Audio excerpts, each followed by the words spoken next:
8 वर्षाच्या बालकाचा गळा दाबून बापानेच निर्दयीपणे खून केल्याची घटना जेल रोड येथील मंगलमूर्तीनगरमध्ये घडली आहे.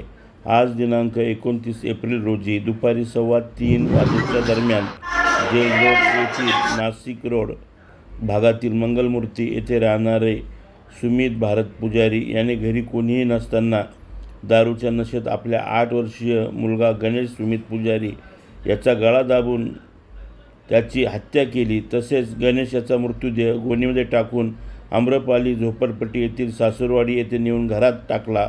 सुमित पुजारी व त्याच्या पत्नीमध्ये दारूच्या नशेत कायम भांडणे होत असल्याची माहिती नातेवाईकांनी दिली. गणेश हा जन्मापासून अपंग असल्याची माहिती मिळाली आहे.